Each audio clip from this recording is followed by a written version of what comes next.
The Spin-off Podcast Network. Whatever the occasion, effortless elegance is right this way. Because Hilton brings you new ways to stay courtesy of the Nomad London. And it doesn't stop at award-winning dining in a space draped in velvet and illuminated by vintage chandeliers. No, this day goes beyond with unparalleled personalized service and attentive hospitality. Oh, and did we mention the Nomad London can be booked using your Hilton Honors points at Hilton.com? Hilton, for this day.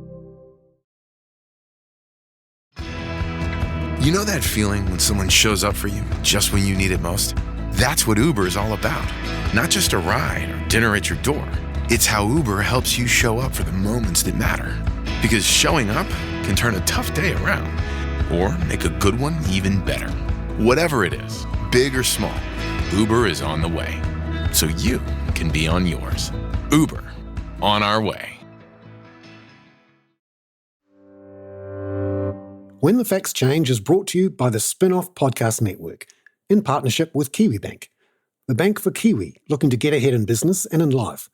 A bank that delivers expertise in banking know-how, smart advice for business owners wanting to invest, grow their business or diversify.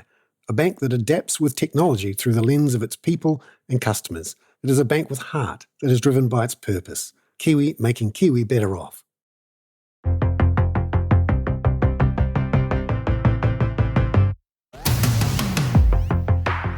We need to electrify and urbanise our economy, our society, if we're going to make it affordable and healthy and also reduce emissions to try to stop cooking the planet. Rewiring Aotearoa, who we've talked to in various ways at various times, are doing a big job of trying to accelerate that electrification of Aotearoa. And one of the biggest users of fossil fuels still in our country is the machines that run on petrol and diesel and fuel oil. So the cars, the trucks, the utes, the motorbikes, but also there's plenty of gas stoves, leaf blowers, concrete grinders, cherry pickers, all sorts of things that use engines that don't necessarily need to. One of the challenges with actually addressing climate change is a lot of people look at all the machines and the things that they have in their modern lives and think, well, there's no way I can replace that. I've already spent the money on that. And actually the electric version always seems that little bit more expensive, at least up front. But of course, when you look at what can actually be done now, there's actually a lot more that can be immediately electrified and where the economics are already much better than the fossil fuel option. This week, we speak with Mike Casey, the CEO of Rewiring Aotearoa, who's just come out with a big chunk of research on how many fossil fuel machines in Aotearoa there are and how many could be electrified right now. Particularly the ones that can be done relatively cheaply with the right type of finance. And the numbers are extraordinary and there's a lot of work to be done. But he's gone through and done the count. 3.5 million cars, that can easily be done. 500,000 water heaters. I didn't realise there were quite so many water heaters still using gas. And this question of how to exit gas is one of the key problems for the construction sector as they are still building new homes with gas cookers. Cherry pickers, turns out our cherry pickers, and remember Mike Casey is the cherry farmer, aren't all run on electric batteries. Sprinklers, some of them are run electric, but some of them are still powered by fossil fuels. And in our discussion this week, we talked about one particular user of gas where it didn't occur to me, but it can't easily be replaced.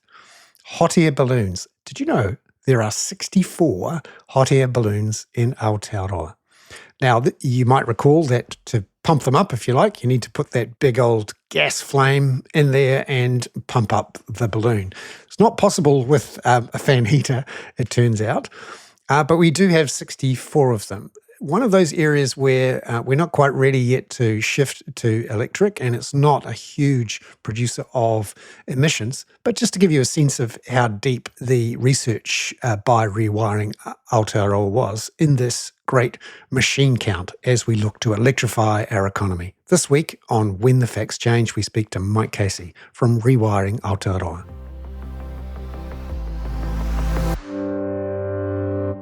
Well, kia ora, and welcome back to the show, When the Facts Change, to Mike Casey from Rewiring Aotearoa. Mike, it's wonderful to see you again.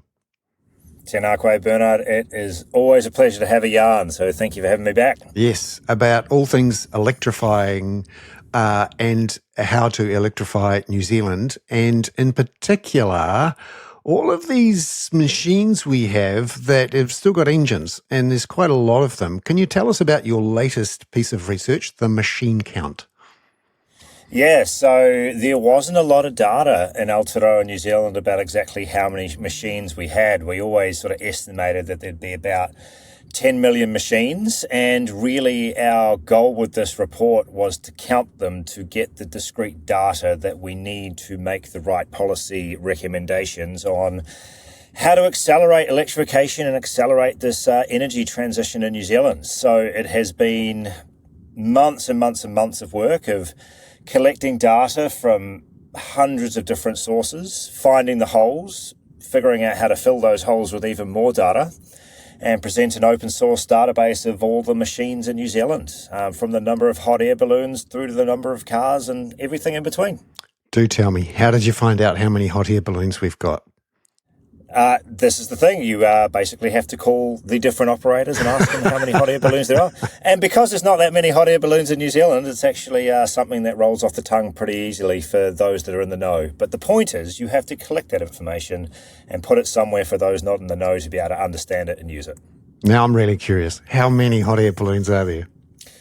Oh, now you're actually saying something that I don't know off the top of my head how many hot air balloons there are. But tell you what, in the release notes, I'll get you the exact number, and you can put them in there. Great, and I'll include it in the introduction so we don't leave people hanging for too long. I mean, it's such an important piece of information that no one knew that they wanted to know, and here we are. And how would we get our hot air balloons flying without those big gas-fired torches that they use? I remember to get them up there. And so this is the other part of the report, is we categorize machines into machines that are ready to be electrified right now. And what we mean by that are machines that you can walk down to a shop and buy one of these machines off the shelf right now, and it's economically in your best interest to do so. We categorize machines that are almost ready, which might mean the technology exists but isn't available in New Zealand yet, or it might be just beyond reach economically in terms of it will cost you more for the electric machine than continue to run a fossil fuel machine. And then the hot air balloons fit into the final category, which is the not ready category. There is just simply the technology does not exist in the world to replicate what a hot air balloon does electrically yet. That may be something that happens in the future.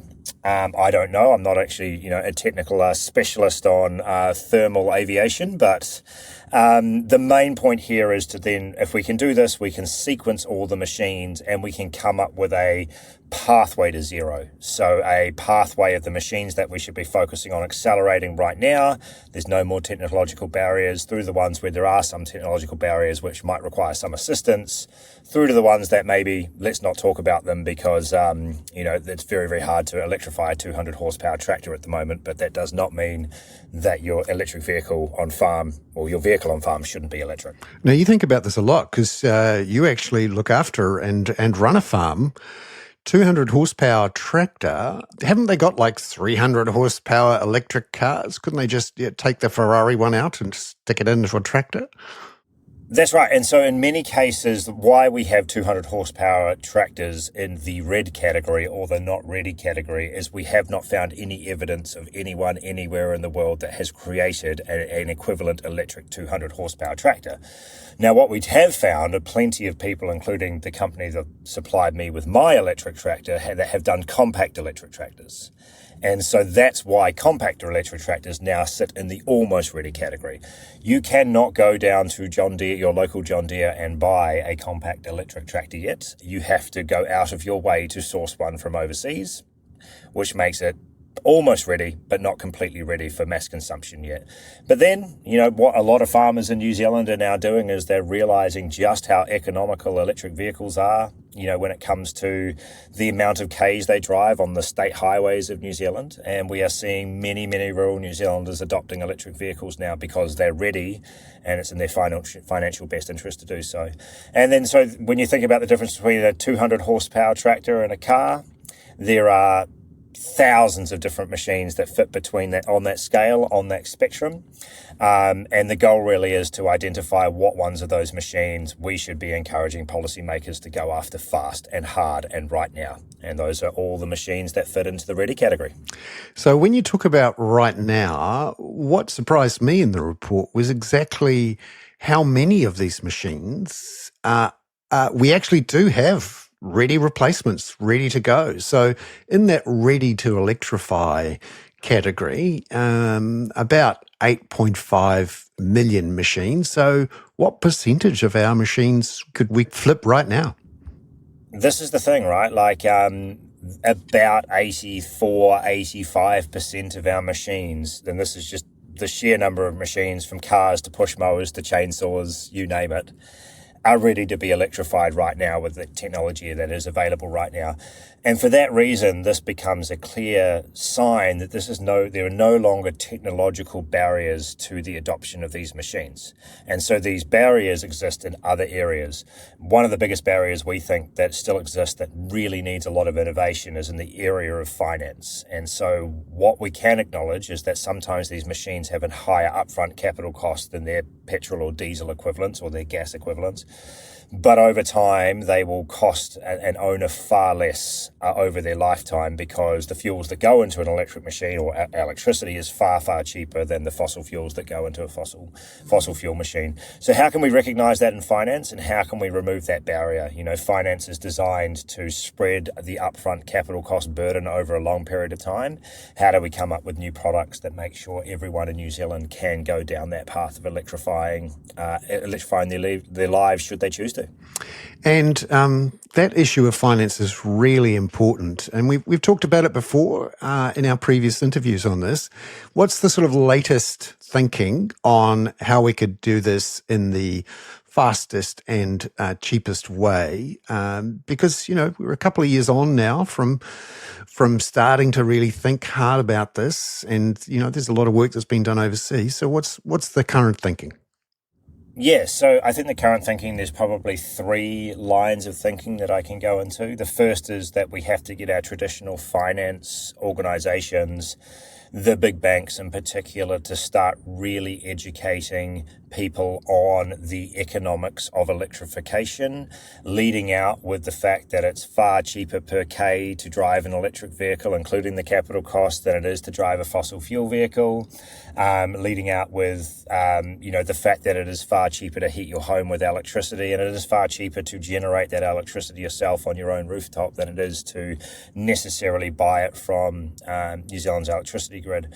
So that is the first thing, is recognizing the huge lowering of the cost of living that can happen through the electrification of all these machines, and then coming up with unique finance packages to suit the replacement of these machines. So one of the other big problems that we're facing at the moment is what we've coined the busy mum problem, which is it's a nice idea to electrify these machines, but when your gas hot water system breaks, you're not concerned necessarily about the climate or the lifetime operational cost at that point in time. You're worried about whether your whānau can have a hot shower the following morning. And so often what we're seeing at the moment is like-for-like replacements. So what is the financial package that can be injected in at the point of sale? So every time a fossil fuel machine breaks, there is a very strong financial incentive upfront to go with the electric option moving forward. There are other options available as well. One of the ones that I get particularly excited about, especially when it comes to solar, is how is it that we could go about, say, financing a solar system on the power bill. So we know that when you finance a solar system over its lifetime, it'll cost you about $20,000 on a typical home in New Zealand, and it will return you $60,000 by the end of your mortgage, right? It's a really, impactful amount of money over that long period of time. Financing on the power bill, the biggest thing about this is that we know if you finance solar at 5.5%, it will cost you about 13 cents a kilowatt hour. We know that a kilowatt hour from the grid at the moment is 35 cents a kilowatt hour. So how is it that we can come up with really good options for people to essentially continue to pay their power bills as they've always paid them, but instead of paying for energy generated from our dams and our wind farms, they're also paying a share of that, which is actually going to finance the equipment that they use to generate energy themselves.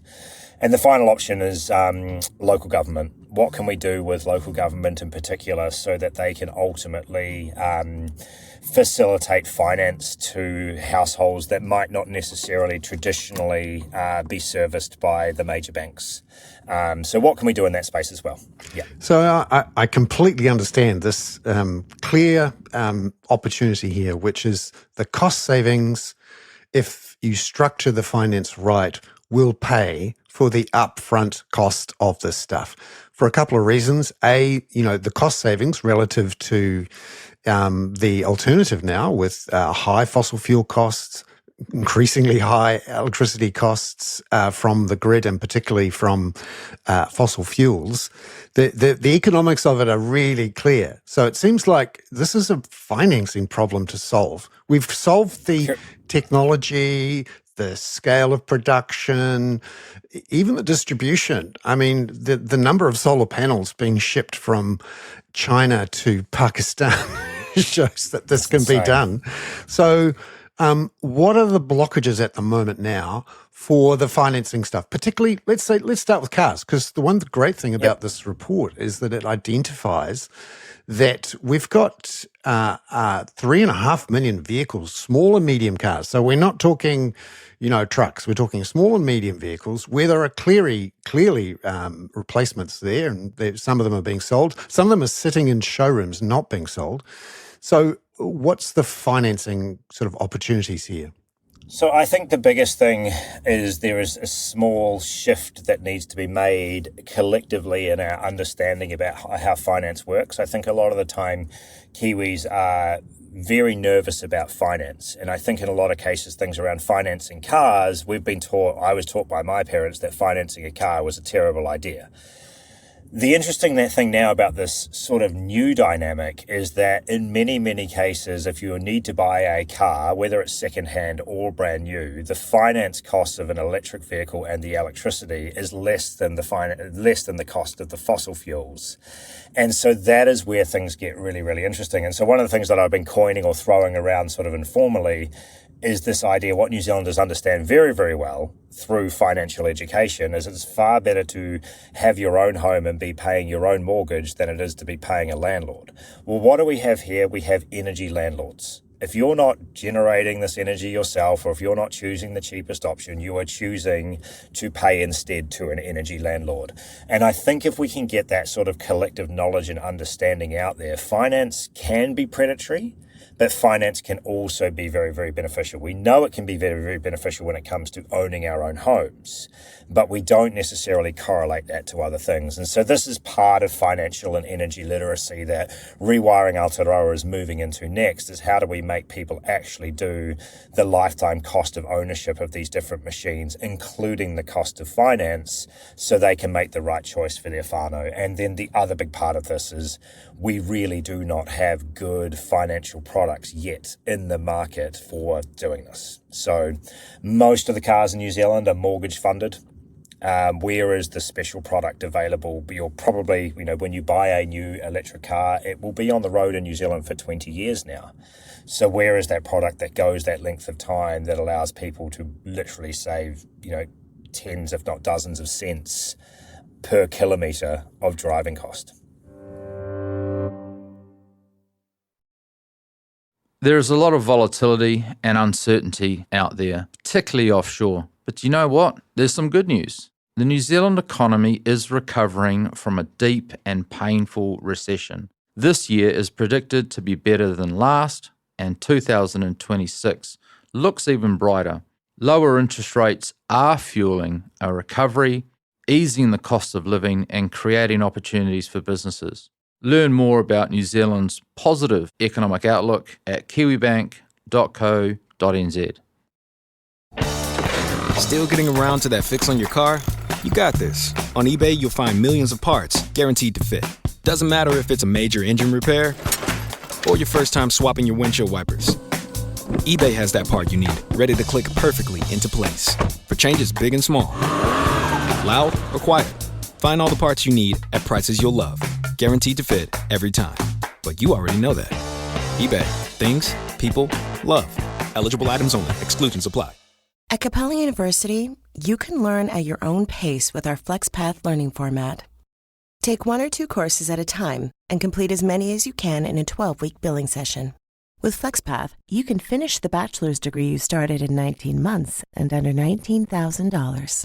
A different future is closer than you think with Capella University. Learn more at capella.edu. Fastest 25% of students. Cost varies by pace, transfer credits, and other factors. Fees apply.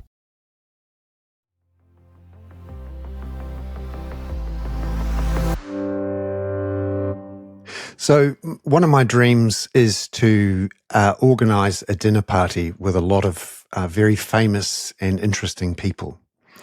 And it occurred to me, you could achieve quite a few things by organising these sorts of dinner parties. These are the ones where you invite people and then you lock the door and you tell them, here's a lovely meal and I'm not going to let you out until you do this. It seems to me if you could invite into a room and feed, and, there's a toilet connected as well, so we're not going to, but for several days, they need to stay in that room.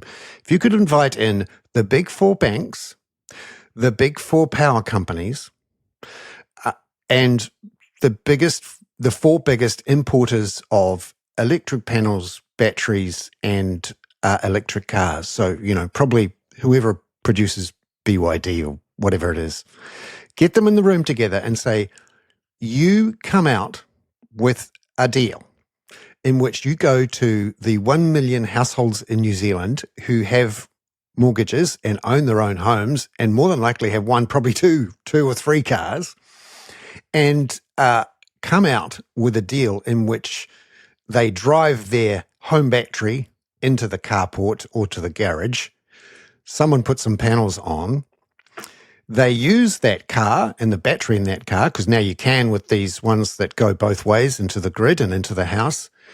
And you essentially, as the bank, use your connection with that person to sell them a deal and finance a deal, which turns 1 million households into 1 million little energy landlords that effectively create a whole bunch of cost of living improvements, plus, the equivalent of 5 or 6 Clyde dams. You've literally explained rewiring's kaupapa with the metaphor of a dinner party. This is exactly what I've helped create rewiring to do, is to vastly accelerate the system towards this inevitable energy transition. I think most people who understand what's going on here will conclude that this is inevitable, right? And so the other part of this really comes down to how do we make sure that the system that your dinner guests design and the products that they design are fair and equitable to everyone in New Zealand. Like when you look at someone like me who is in a fortuitous situation after selling my startup, I can buy electric vehicles, I can buy solar panels, I can buy electric tractors, I can do what I want because I don't have that, that no one's telling me that I can't do that. And that's meant that I can save in the vicinity of, $40,000-$50,000 worth of operational costs a year on my farm. For the typical household, that's about $4,000 a year, right? But the thing is that in many cases, one of the problems that happens here is households saving money doesn't really align where the businesses need to make money.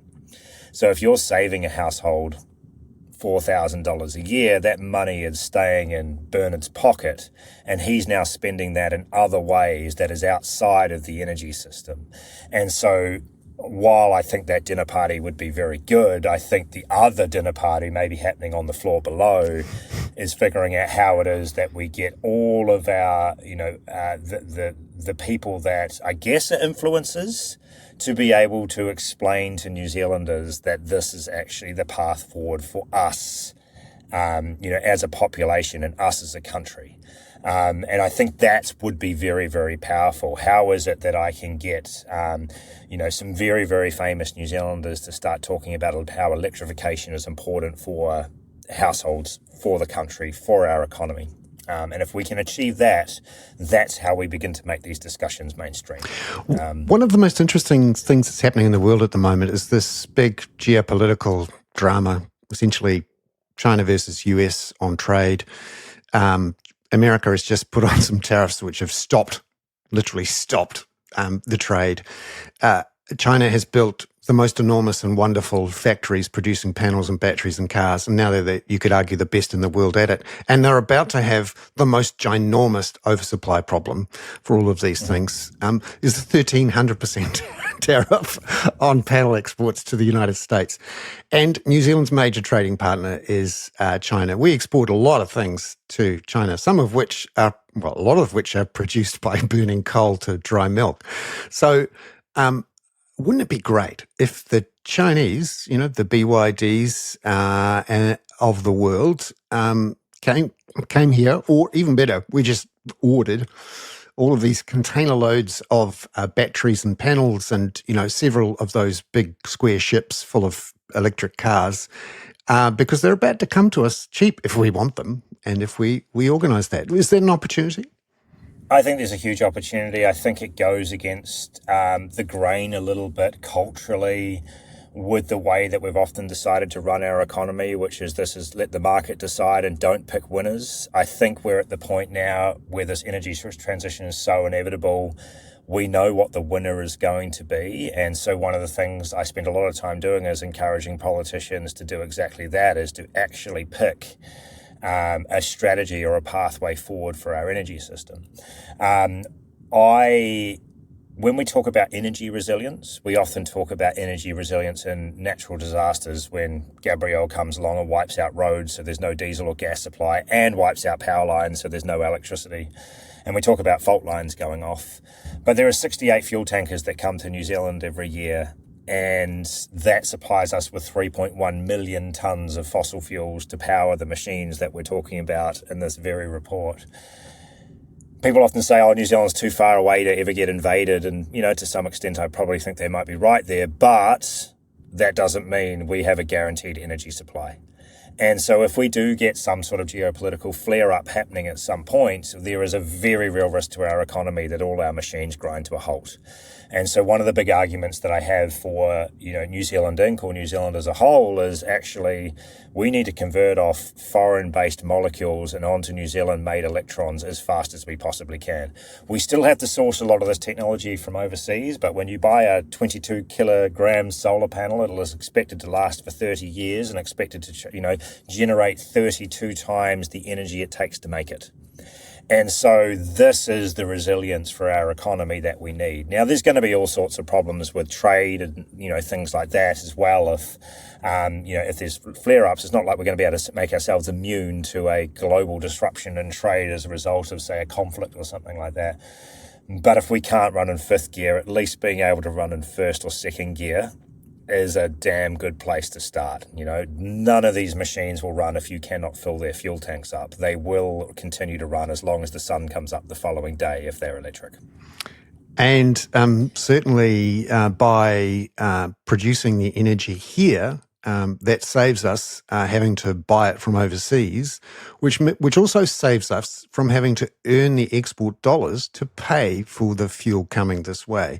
So there's a double-edged benefit to New Zealanders collectively spend $40 million a day on fossil fuels. And I think even just looking at the ready to electrify portion of our machines, it's something like $29 million a day that we would save by electrifying all of those machines. It's a super significant amount of money that would stay in the wallets of New Zealanders, we couldn't build rugby stadiums fast enough to keep up with those savings. And so when you think about it from a current account perspective, it will do wonders for fixing some of the problems that we have with our existing trade deficit.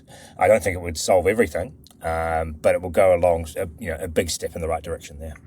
Yeah, because you've identified in this report just how big the savings are for these areas where we could replace them right now. $3.7 billion a year in operating costs for those smaller vehicles, upwards of $2.4 billion for machines that many of which can be electrified, and then of course even some of the really hard things to do, the boilers and the forges and all of those sorts of things can be done.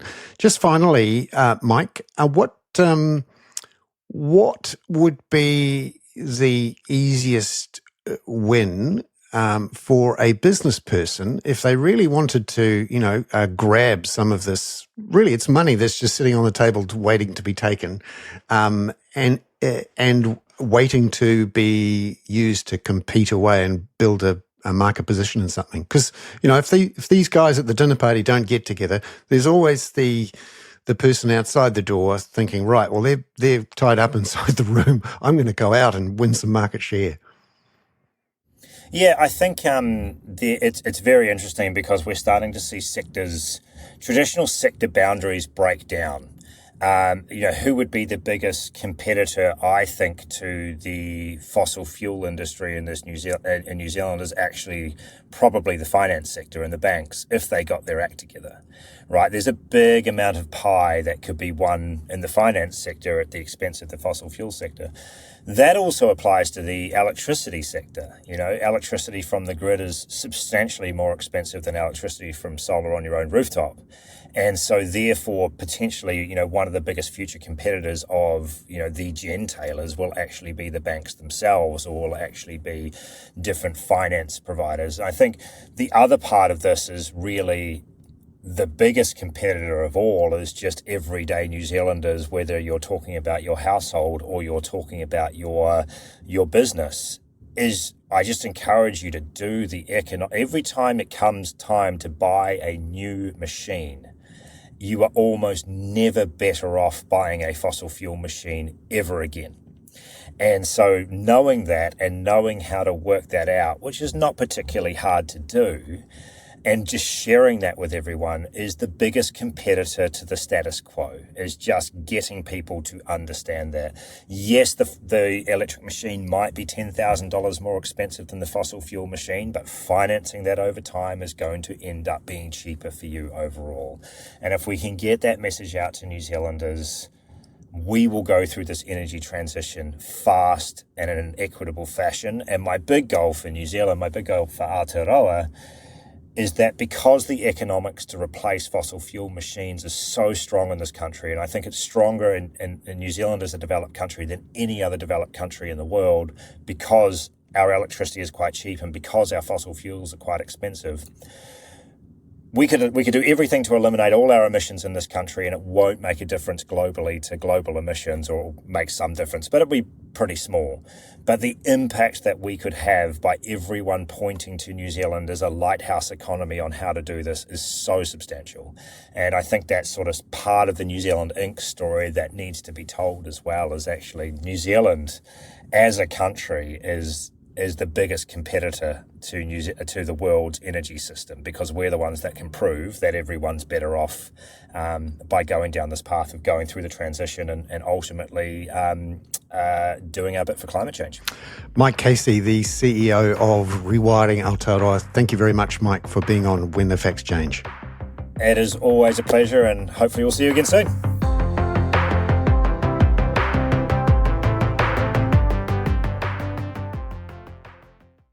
When the Facts Change was brought to you by the Spin-Off Podcast Network, together with KiwiBank. Visit kiwibank.co.nz to find out how KiwiBank are making Kiwi better off.